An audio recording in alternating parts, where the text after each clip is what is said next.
Jack London. Cro-Blanc. L'ennemi de sa race. S'il y avait eu dans la nature de Cro-Blanc quelque aptitude, fût-elle de dernier fruit d'un atavisme très ancien, de fraterniser avec les représentants de sa race, plus rien de cette aptitude n'aurait pu subsister du jour où il fut choisi pour être à son tour le chef de file de l'attelage du traîneau. Car dès lors, les autres chiens l'avaient haï.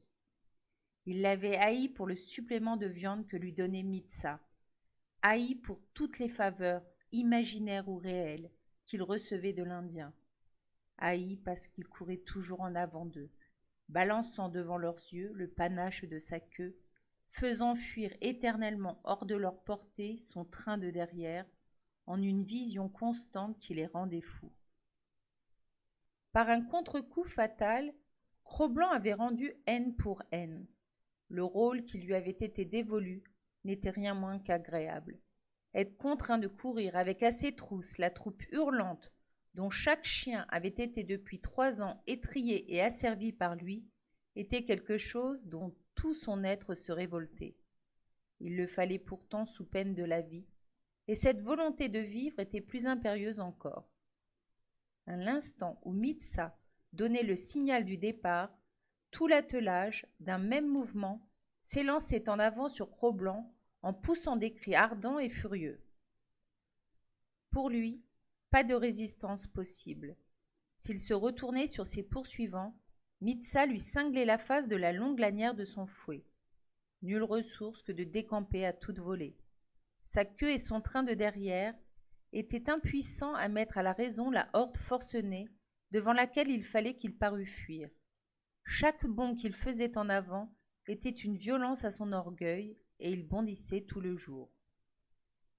C'était la volonté des dieux que céda son orgueil, qu'il comprima les élans de sa nature, que son être révolté renonça à s'élancer sur les chiens qui le talonnaient.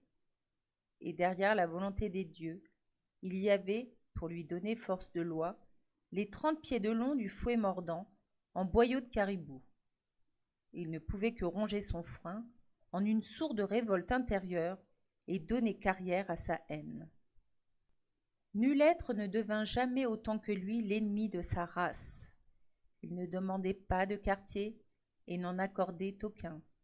Différent de la plupart des chefs de file d'attelage qui, lorsque le campement est établi et que les chiens sont dételés, viennent se mettre sous la protection des dieux, Cro-Blanc, dédaignant cette précaution, se promenait hardiment en toute liberté à travers le campement, infligeant chaque nuit à ses ennemis la rançon des affronts qu'il avait subis durant le jour. Avant qu'il fût promu chef, la troupe des chiens s'était habituée à se retirer de son chemin. Maintenant, il n'en était plus de même. Excités par la longue poursuite du jour, accoutumés à le voir fuir et le cerveau s'entraînant à l'idée de la maîtrise incontestée qu'ils exerçaient durant ce temps sur leur adversaire, les chiens ne pouvaient se décider à reculer devant lui et à lui livrer le passage.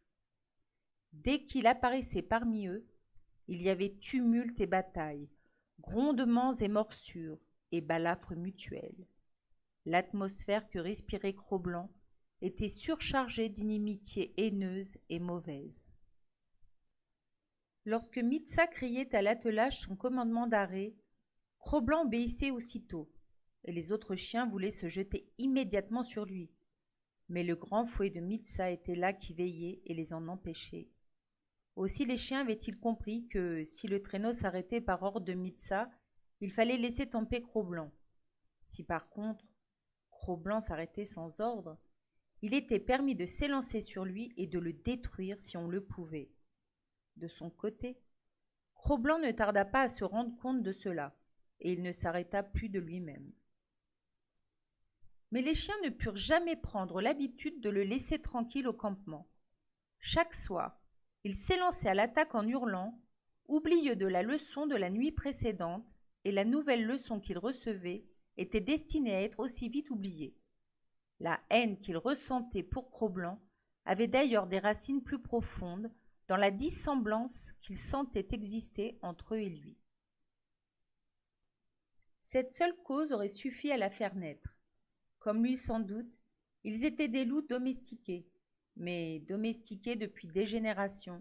Ils avaient perdu l'accoutumance du wild dont ils n'avaient conservé qu'une notion, celle de son inconnu terrible et toujours menaçant. C'était le wild, dont il était demeuré plus proche, qu'ils haïssaient dans leurs compagnons. Celui-ci le personnifiait pour eux. Il en était le symbole. Et, quand ils découvraient leurs dents en face de lui, ils se défendaient, en leur pensée, contre les obscures puissances de destruction qui les environnaient dans l'ombre de la forêt, qui les épiaient sournoisement au-delà de la limite des feux du campement.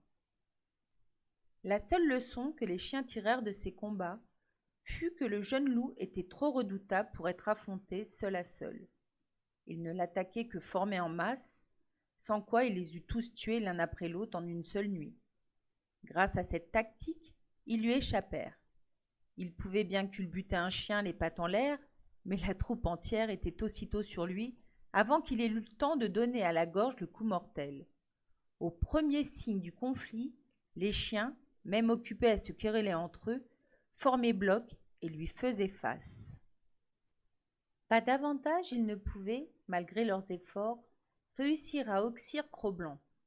Il était à la fois trop vif pour eux, trop formidable et trop prudent. Il évitait les endroits resserrés et prenait le large dès qu'ils essayaient de l'encercler. Quant à le culbuter, pas un chien n'était capable de réussir l'opération. Ses pattes s'accrochaient au sol avec la même ténacité qu'il se cramponnait lui-même à la vie, car se maintenir debout était vivre et se laisser renverser était la mort. Nul mieux que lui ne le savait.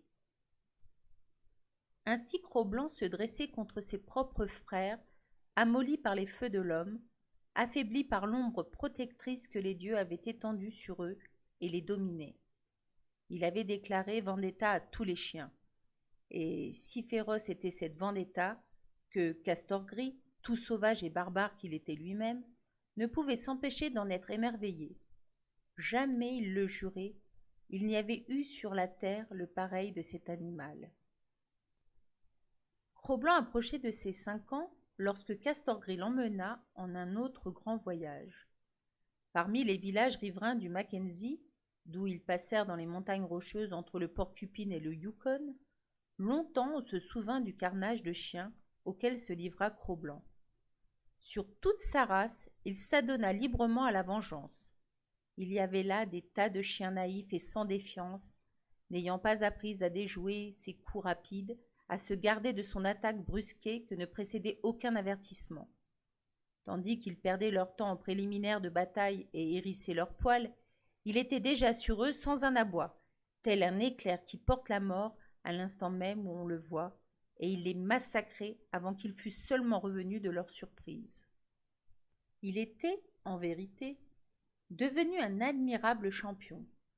Il savait économiser ses forces et jamais ne les outrepasser. Jamais non plus il ne se perdait en une longue bataille. Si le coup rapide qu'il portait était manqué, aussi rapidement il se retirait en arrière. Comme tous les loups, il n'aimait pas les corps à corps, ni les contacts prolongés. Le wild lui avait appris que le contact, c'était le piège, le danger ignoré. L'important était de se tenir libre de toute étreinte, de bondir à son gré sur l'adversaire, de rester juge, à distance de la marche de la bataille. Ce système lui assurait d'ordinaire une victoire facile sur les chiens qui se rencontraient avec lui pour la première fois. Sans doute y avait-il des exceptions. Il arrivait que plusieurs chiens réussissaient à sauter sur lui et à le rosser avant qu'il pût se dégager. D'autres fois, un chien isolé lui administrait une profonde morsure. Mais ce n'étaient là que des accidents peu fréquents et, en règle générale, il se retirait indemne de toutes ces rencontres. Une autre de ses qualités était de posséder une notion rigoureusement exacte du temps et de la distance. C'était inconscient et automatique. Sans réflexion ni calcul de sa part, l'organe visuel dont il était doué portait juste, au-delà de la moyenne qui se rencontre chez les autres bêtes de sa race. Son cerveau recevait parallèlement l'impression des nerfs optiques et, par un mécanisme bien réglé qu'il devait à la nature, en tirait aussitôt parti.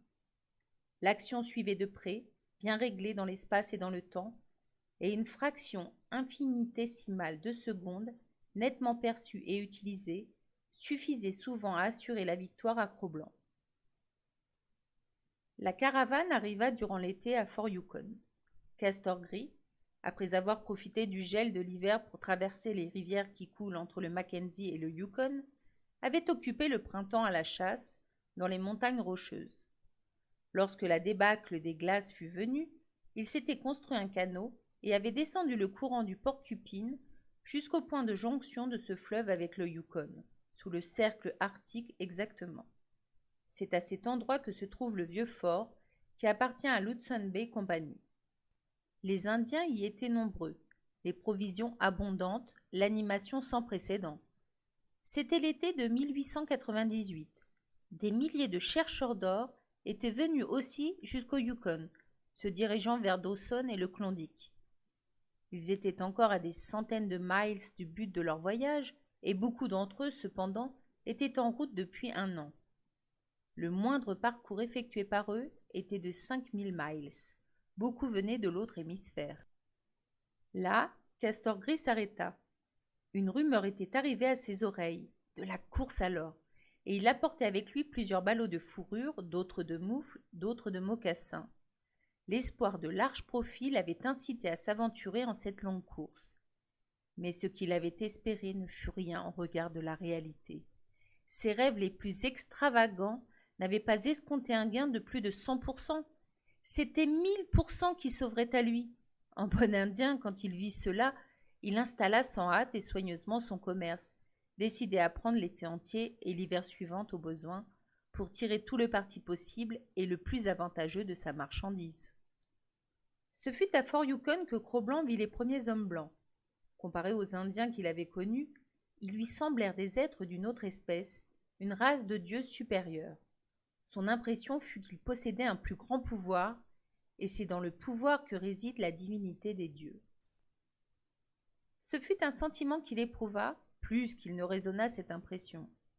De même que dans son enfance, l'ampleur des tentes, élevées par les premiers hommes qu'il avait rencontrés, avait frappé son esprit comme une manifestation de puissance, de même encore il était frappé maintenant par les maisons qu'il voyait et qui étaient construites, comme le fort lui-même, de rondins massifs. Voilà qui était de la puissance.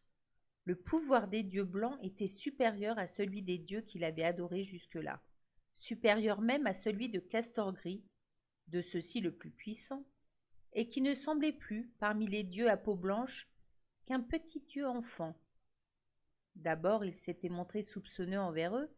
Pendant les premières heures qui suivirent son arrivée, il les examinait avec grand soin, tout en craignant d'être remarqué lui-même, et il se tenait à une prudente distance.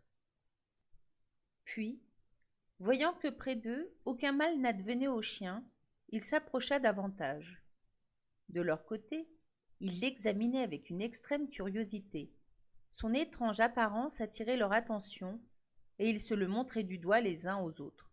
Ses doigts tendus ne disaient rien de bon à Cro-Blanc, et quand les dieux blancs tentaient de s'approcher de lui, il montrait les dents et se reculait.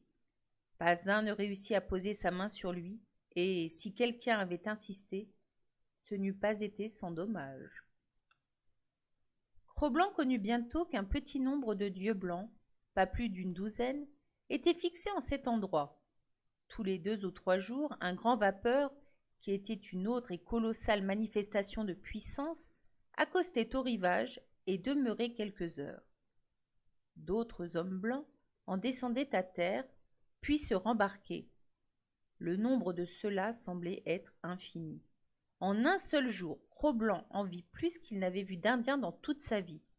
Et les jours qui suivirent, les hommes blancs continuaient à arriver par le fleuve, à s'arrêter durant quelques instants, puis à repartir sur l'eau et disparaître. Mais si les dieux blancs paraissaient comme tout-puissants, leurs chiens ne comptaient pas pour beaucoup. Ceux-ci, Cro-Blanc le découvrit rapidement en se mêlant à ceux de ces chiens qui venaient à terre avec leur maître. Ils étaient de formes diverses et de grandeurs différentes. Les uns avaient les pattes courtes, trop courtes, d'autres les avaient longues, trop longues. Ils ne possédaient pas une fourrure semblable à la sienne, mais des poils très fins. Chez quelques-uns même, le poil était tellement ras qu'on eût dit qu'ils n'en avaient point, et pas un d'entre eux ne savait combattre. Étant donné son hostilité pour tous les représentants de sa race, il était fatal que Cro-Blanc entrât en lutte avec les nouveaux venus. Il n'y manqua pas, et conçut immédiatement pour eux un profond mépris. Ils étaient de leur nature ingénus et inoffensifs. En cas de combat, ils menaient grand bruit et s'agitaient autour de leur adversaire, demandant à leur force une victoire que donnent l'adresse et la ruse. En aboyant, ils s'élançaient sur Cro-Blanc qui sautait de côté et qui, tandis qu'ils en étaient encore à se retourner, les happait à l'épaule, les retournait sur le dos et leur portait son cou à la gorge. Cela fait, Cro-Blanc se retirait à l'écart, livrant sa victime aux chiens indiens qui se chargeaient de l'achever. Car c'était un sage. Il savait depuis longtemps que les dieux s'irritent lorsqu'on tue leurs chiens, et les dieux blancs ne faisaient pas exception à cette règle. Il se contentait donc de préparer la besogne, puis, à l'abri lui-même, il regardait paisiblement pierres, bâtons, haches et toutes sortes d'armes contondantes s'abattre sur ses compagnons. Cro-Blanc était un grand sage. Parfois, la vengeance des dieux outragés ne laissait pas d'être terrible. L'un d'eux, ayant vu son chien, un setter, mis en pièces sous ses yeux, prit un revolver. Il fit feu coup sur coup 6 fois de suite, et 6 des agresseurs restèrent sur place, morts ou à demi. Autre manifestation de puissance qui se grava profondément dans le cerveau de Cro-Blanc. Au reste, peu lui importait ces fâcheuses aventures, puisqu'il était toujours assez habile pour s'en tirer indemne. Tout d'abord, le meurtre des chiens des hommes blancs avait été pour lui un simple divertissement. Il devint bientôt son unique occupation. C'était la seule manière d'utiliser son temps, tandis que Castor Gris s'adonnait à son commerce et faisait fortune. Avec la troupe des chiens indiens, il attendait l'arrivée des vapeurs, et dès que l'un d'eux avait accosté, le jeu commençait. Ses compagnons avaient à leur tour appris à être sages. Aussitôt qu'elles voyaient les hommes blancs, revenus de leur première surprise, siffler leurs chiens pour les rappeler à bord et se préparer à foncer sur elles, la bande s'éparpillait à toute vitesse. Puis le jeu cessait pour reprendre au prochain bateau. Toujours Cro-Blanc était chargé d'allumer la querelle avec les chiens étrangers. Il y réussissait facilement, car pour eux, plus encore que pour ses compagnons, il était le wild farouche, abandonné et trahi par eux, et qu'il craignait obscurément de voir les reprendre. Venu du doux monde du sud vers les rives du Yukon, sur la sombre et redoutable terre du Nord, il ne pouvait résister longtemps à l'inconsciente impulsion qui les poussait à s'élancer sur Cro-Blanc. Si amollis qu'ils fussent par l'accoutumance des villes, et si oublieux du passé de leurs ancêtres, si lointaine que fût en eux la notion du wild, ils la sentaient soudain tressaillir au fond de leur être dès qu'ils se trouvaient en présence de la créature hybride qui était Cro-Blanc. Devant le loup qui était en lui, et qui leur apparaissait tout à coup dans la claire lumière du jour, ils se souvenaient de l'ancien ennemi. Il était pour eux une proie légitime, comme eux-mêmes, pour lui, en étaient une.